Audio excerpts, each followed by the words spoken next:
Hey there, everybody. Thomas with Basecamp Trading. It is Tuesday, September 12th, and we're going to take a look at the VSI, the MQ VSI indicator once again. And I want to talk a little bit about using it intraday and how you use it intraday as opposed to on longer time frames. So the VSI is looking at the strength of a move, and it's looking at whether or not a market's overbought or oversold, and then it's analyzing the volume from the rally compared to where it is currently, and it's telling you if volume dies off when a market gets extended, or if it dies off when a market gets extended to the downside or the upside. So it's telling you when a market's kind of primed for a reversal.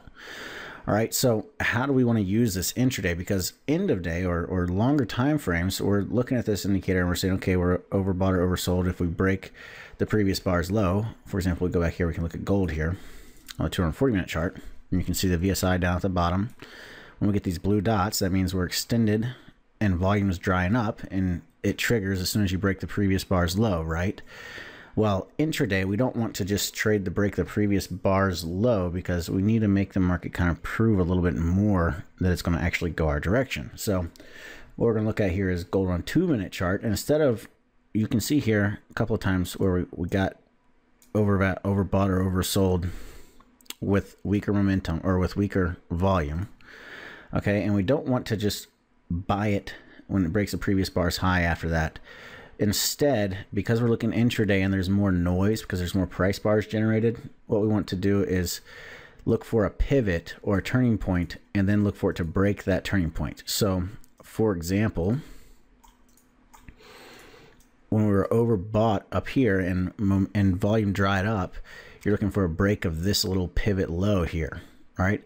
And the one previous, you would have been looking for the break of this little pivot low, and it never did. So this first one never triggered. The second one triggered very nicely and reversed perfectly. On the way back up, when we got oversold down here and volume weakened, you'd look at the pivot high, and it would have triggered right here and then right over here. Now, what you want to watch for with this type of setup is it should accelerate very quickly. And if it doesn't, you get right back out. So we can use a very tight stop loss. How do we do that? Well, you look at placing your stop above or below the previous bar's high or low. So in this case, we would have sold up here, stop would have been right up there. In this case, we would have sold or bought down here, bought right here with our stop right there. You would have been stopped out, and then you would turn right back around and jump right back in here. All right, when you broke through the resistance again, you would have been perfectly fine to catch the run up. Now, the thing you got to keep in mind, and I'm showing it to you right here, right now, is nothing's 100%, but what makes a good strategy? There's no strategy out there that wins all the time, 100% of the time, all right?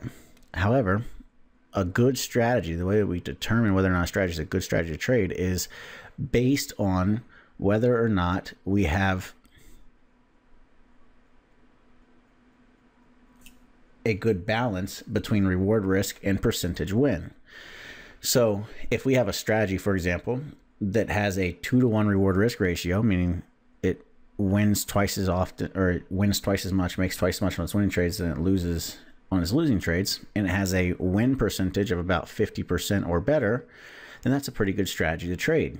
If we have a strategy that has a 20-to-1 reward risk, so the winner is 20 times the size of the losers, then you could have a 20% win rate and only make money on 2 out of 10 trades, and that's still a really good strategy to use, and it will end up over time, statistically speaking, being profitable. So with this type of strategy that we're talking about right now, using the VSI and looking for intraday reversals, it's a good strategy to use because the win percentage and the reward risk have a good balance, because you have very tight stop losses and you have about a 50-50 or 50% win rate. So you have a little bit better than 2-to-1 reward risk and a little bit better than a 50% win rate. Alrighty, so that's one way of trading with it.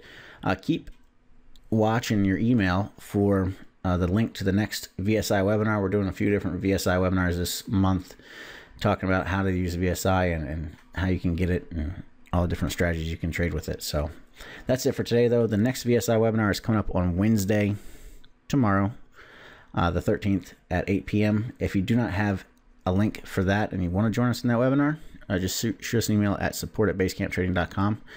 Don't forget to like and subscribe if you're enjoying these videos. And until next time, happy trading, everyone.